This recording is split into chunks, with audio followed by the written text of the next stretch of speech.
स्वागत है आप सभी का आपके अपने चैनल एकलव्य एजुकेशन सेंटर के इस नए वीडियो में।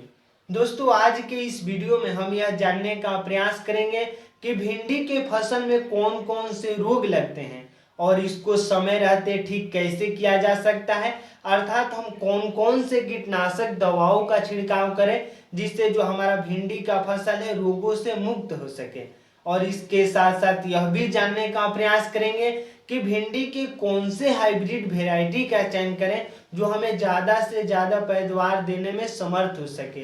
अर्थात इस वीडियो में भिंडी की फसल से जुड़े 2 पॉइंट पर हम चर्चाएं करेंगे।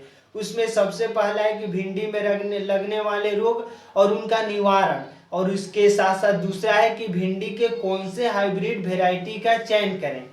तो चलिए इस बेहद ही महत्वपूर्ण वीडियो की शुरुआत करते हैं। सबसे पहले बता दें कि भिंडी एक ऐसा फसल है जो महज 60 से 65 दिनों में पूरी तरीकों से तैयार हो जाता है, यानी हमें लाभ देना शुरू कर देता है।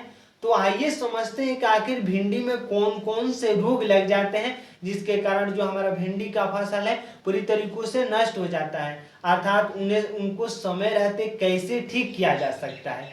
तो उसमें सबसे पहला है येलोवेन मोज़ेक वायरस रोग, यानी यह भिंडी की सबसे खतरनाक बीमारी मानी जाती है जिसके कारण जो भिंडी का फसल होता है उस भिंडी के पत्तियां पूरी तरीकों से पीले हो जाती हैं, और पीला हो जाने के कारण जिसमें मतलब रस चूसक कीटाणु लग जाते हैं जो भिंडी के पौधे में जितने भी रस होते हैं उसको चूस लेते हैं वो कीटाणु। तो येलोवेन मोज़ेक वायरस रोग यह बेहद ही खतरनाक रोग माना जाता है भिंडी के लिए।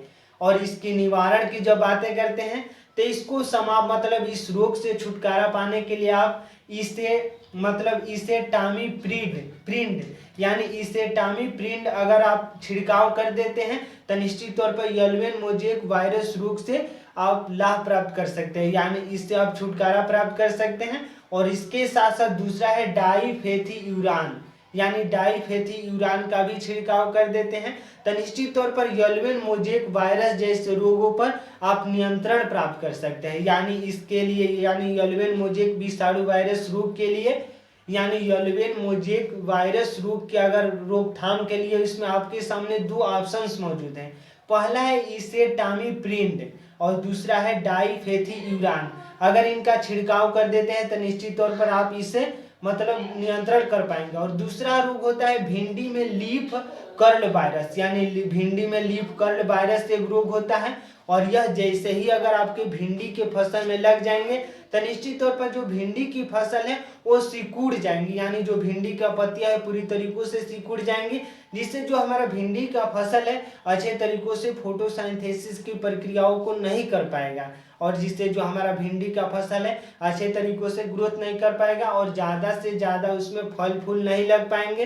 तो इस तरह से भिंडी में लीफ कर्ल वायरस के जैसे रोगों से छुटकारा पाने के लिए हमें इसेटामिप्रिंड यानी जो हम पहले बताए थे उसका भी आप छिड़काव कर सकते हैं, और इसके साथ साथ डाईफेथीयूरान का भी छिड़काव कर सकते हैं। तो इस तरह से भिंडी में लीफ कर्ल वायरस और येलोवेन मोज़ेक वायरस जैसे रोगों के निवारण के लिए आपके सामने एक ही दवाओं से इन 2 रोगों को नियंत्रण कर सकते हैं। जैसे इसेटामिप्रिंड यानी इसेटामिप्रिंड का प्रयोग करेंगे तो येलोवेन मोज़ेक वायरस से भी आपको रक्षा प्रदान करेगा, और इसके साथ साथ भिंडी में लीफ कर्ल वायरस जैसे ही लगेंगे तो उसकी भी रक्षा करेगा। तो इस तरह से यह इसेटामिप्रिंड बेहद ही महत्वपूर्ण दवा है। और इसके साथ साथ तीसरा जो रोग है भिंडी के पौधों में जड़ गठिया रोग, यानी नेमाटोड भी कहते हैं।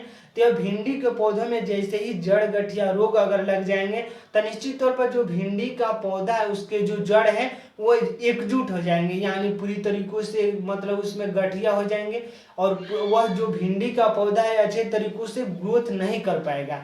तो इस तरह से इसको नेमाटोड भी कहते हैं। और इसका निवारण के लिए हमें बुआई के समय ही नेमाटोफ्री का प्रयोग करना होगा, यानी नेमाटोफ्री का अगर प्रयोग करते हैं बुआई के समय तो निश्चित तौर पर हमें लाभ देखने को मिल सकते हैं, यानी भिंडी के पौधों में जड़ गठिया रोग से हम नियंत्रण प्राप्त कर पाएंगे। और नेमाटोफ्री का प्रयोग 3 से 4 केजी प्रति एकड़ हमें करना होगा, यानी नेमाटोफ्री का प्रयोग 3 से 4 केजी प्रति एकड़ अगर प्रयोग करते हैं बुआई के समय तो निश्चित तौर पर भिंडी के पौधे में जो जड़ गठिया रोग होते हैं उनको हम नियंत्रण कर पाएंगे।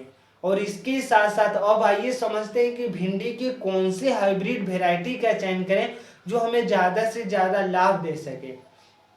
तो उसमें सबसे पहला है पूसा सावनी, यानी पूसा सावनी भिंडी की हाइब्रिड वेराइटी है जो गर्मी, ठंडी और बरसात तीनों मौसमों में इसकी खेती की जा सकती है और यह लगभग 60 से 65 दिनों में पूरी तरीकों से तैयार हो जाता है। और इसके साथ साथ दूसरा है परभनी क्रांति, यानी परभनी क्रांति भी 50 दिनों में तैयार हो जाता है और परभनी क्रांति के भिंडी के पौधे की जो लंबाई होती है 15 से 18 सेंटीमीटर। और इसके साथ साथ दूसरा है पंजाब पद्मिनी, यानी पंजाब पद्मिनी भी 60 से 65 दिनों में पूरी तरीकों से तैयार हो जाता है। तो इस तरह से यह कुछ भिंडी के हाइब्रिड वेराइटी है। अगर इनका चयन करते हैं, अगर खेती करते हैं तो निश्चित तौर पर आपको ज़्यादा से ज़्यादा लाभ देखने को मिल सकता है। तो आज के इस बेहद ही महत्वपूर्ण वीडियो में बस इतना ही। अगर आप हमारे चैनल के साथ नए जुड़े हैं और वीडियो अच्छा लग रहा है तो हमारे चैनल को कर दीजिए सब्सक्राइब। धन्यवाद, थैंक यू।